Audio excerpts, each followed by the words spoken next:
In Russia as well as in the West, research has been underway for many years in biological synthesis, that is, artificial life forms. And according to high intelligence, a stunning breakthrough took place in Russia some years ago. The Russians refer to this breakthrough as a providential discovery, something they learned almost by accident. They discovered the key to creating what are known as organic robotoids.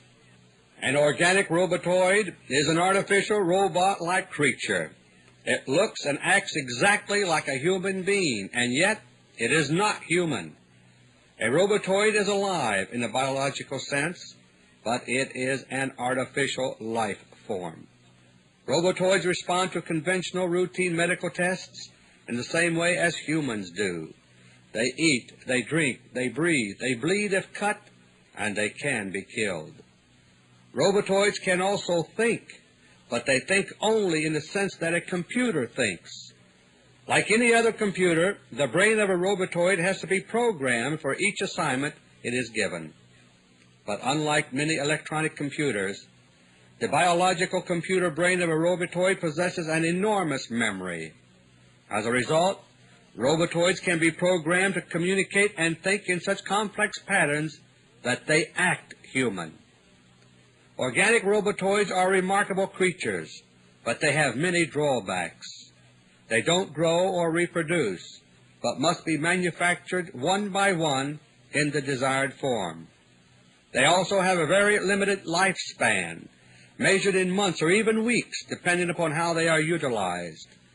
This is due to the fact that their metabolism, while it resembles that of humans, is very inefficient. A robotoid can be manufactured on very short notice, a matter of hours. But after a few weeks or months it suddenly begins to degenerate physically and mentally. When that takes place, the robotoid has to be removed from service and disposed of. To extend its useful life as much as possible, a robotoid is customarily cooled down to slow its metabolism between assignments. Organic robotoids are extremely expensive, troublesome creatures to produce and utilize, and robotoid capabilities do not exceed those of human beings. All they can really do is simulate human beings. But, my friends, for intelligence purposes, that's all they have to do. To produce an organic robotoid, it is necessary to have a pattern to go by. The pattern required is that of genetic coding, taken from a few cells from the body of a human being. In this respect, the Russian technique sounds like cloning, but the technique itself is totally unrelated to genuine cloning.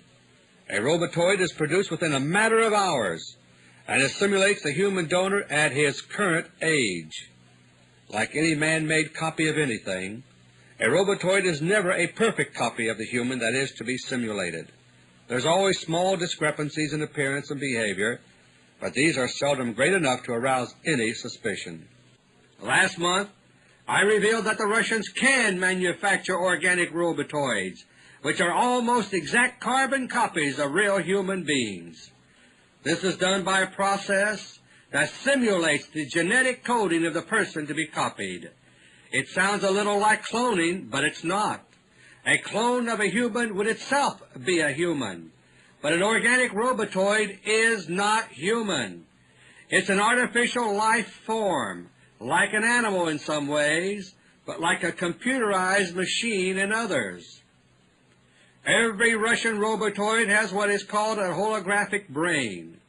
This brain duplicates essentially the entire memory of a person being copied. The key to doing this is a new technique called an ultrasonic cerebral hologram. Using high-frequency sound waves, which are inaudible, a complete three-dimensional picture is made of a person's brain. This is a painless, non-destructive process, and under the proper conditions it can be done without the person even being aware of it. Last month I revealed that the Russians are using Nelson Rockefeller's hit list to weed out Bolsheviks here in America, and for roughly 3 years they have been preparing for this day. They have been secretly making cerebral holograms of the people on the list at every opportunity.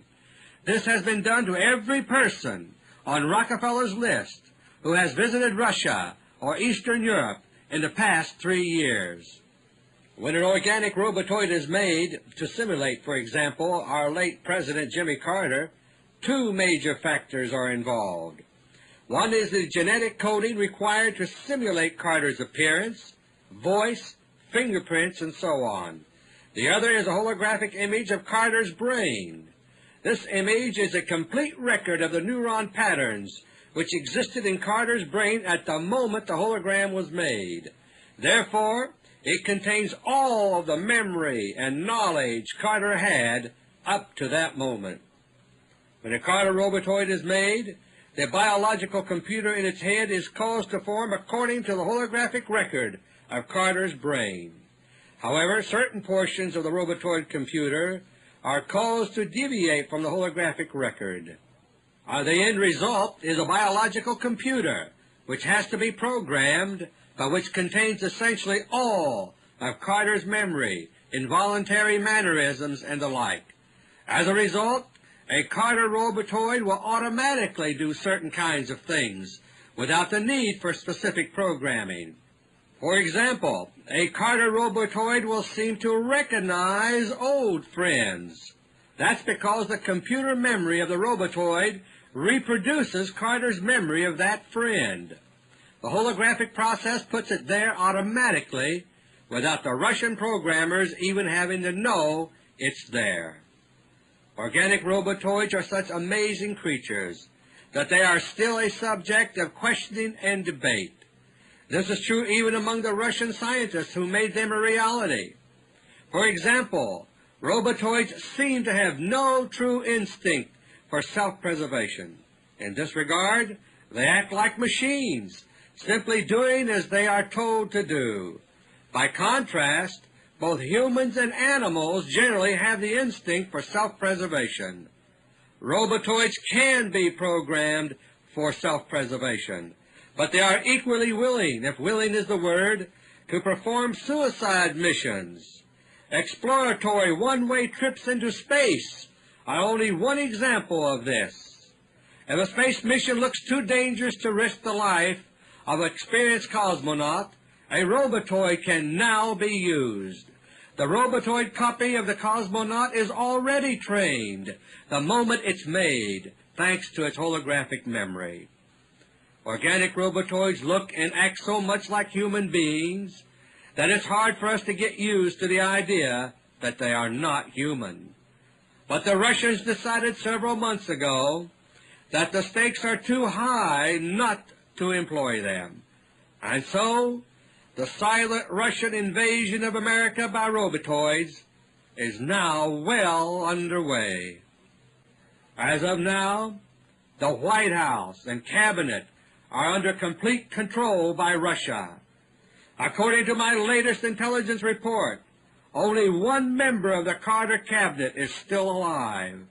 All the rest, including the ad hoc Gang of Four, have been replaced by Russian robotoids. Likewise, the United States now has a Supreme Court made up of 9 Russian robotoids.